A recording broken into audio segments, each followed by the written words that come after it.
probably been hearing quite a lot about the ketogenic diet. In fact, it's become one of the most popular diets around, and a lot of people are now starting to switch over to keto.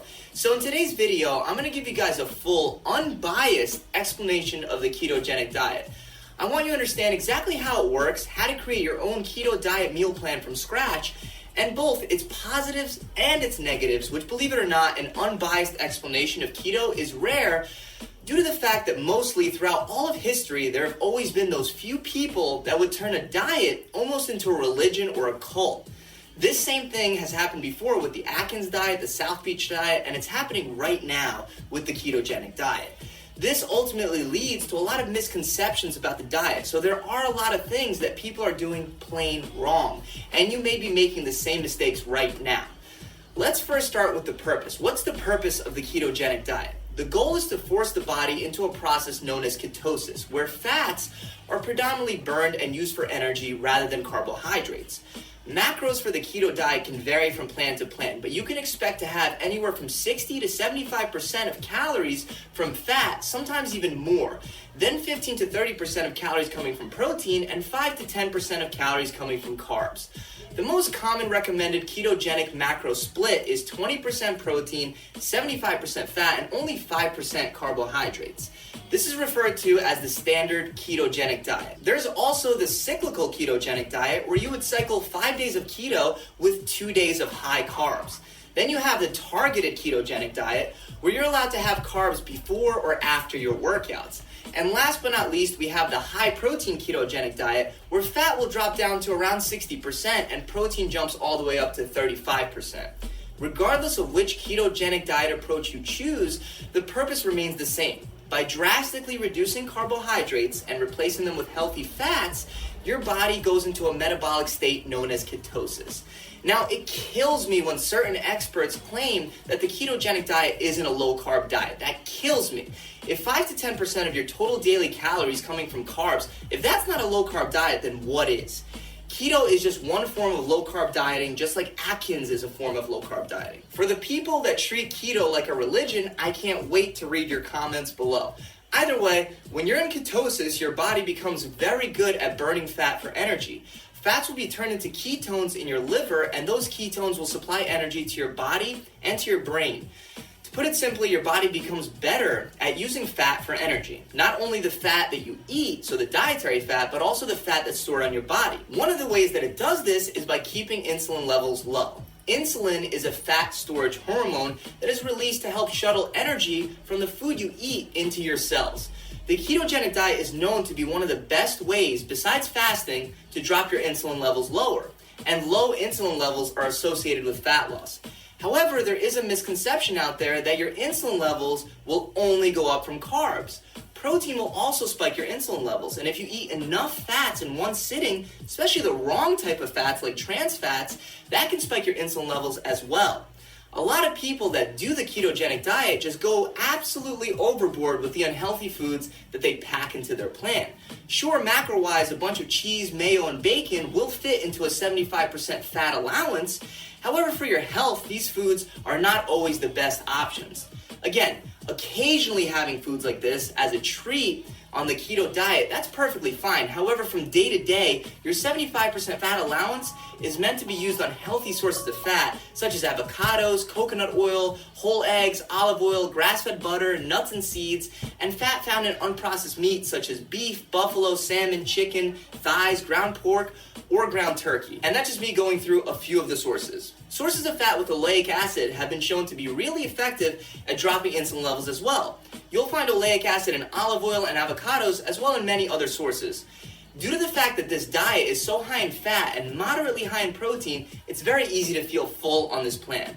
This is one of the reasons why many people say that they don't even have to count calories when they're on keto. There are many studies that demonstrate that you can lose weight faster on a high-fat, low-carb ketogenic diet than you can on a calorie-restricted, low-fat diet. However, just keep in mind for yourself that weight isn't necessarily body fat. Carbohydrates aren't called carbohydrates for no reason. Carbo means carbon and hydrate means water. It's a combination of hydrogen and oxygen. When you get rid of carbohydrates, your body will lose a lot of water weight. But let's be real, everybody that's doing the keto diet is trying to lose body fat, right? Not water weight.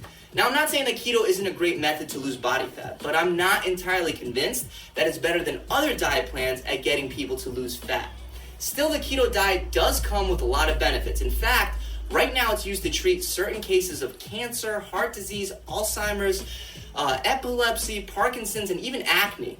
With the low-carb intake allowance, there are certain foods that you're going to have to totally avoid.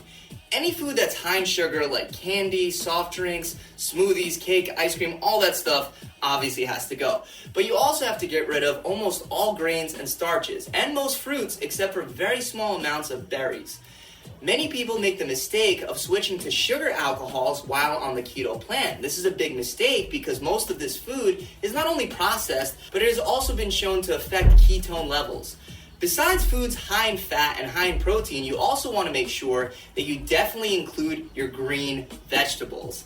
That's going to be the best way to get your micronutrients into your diet plan, so your vitamins and your minerals, without exceeding your daily carb allowance, right? Now, I know a lot of people that do the keto plan, in an effort to save their carbs, they completely ditch vegetables. And believe me, there are a lot of people doing this that are losing weight right now thinking that they're healthy, but just because you're losing weight doesn't mean that you're being healthy.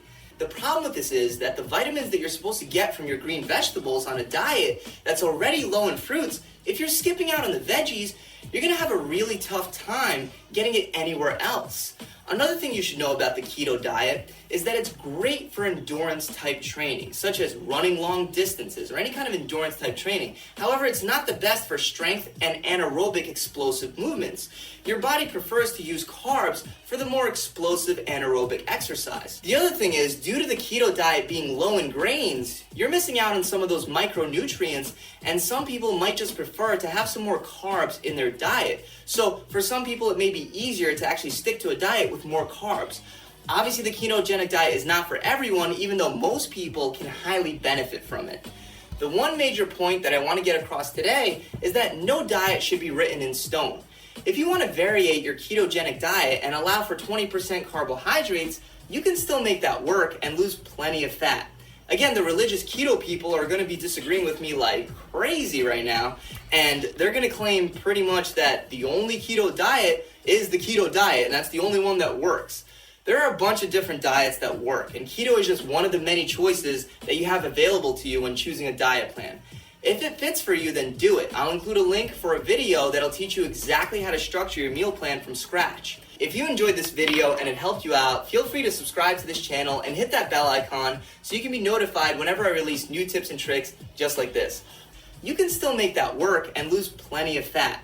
Again, the religious keto people are going to be disagreeing with me like crazy right now, and they're going to claim pretty much that the only keto diet is the keto diet, and that's the only one that works.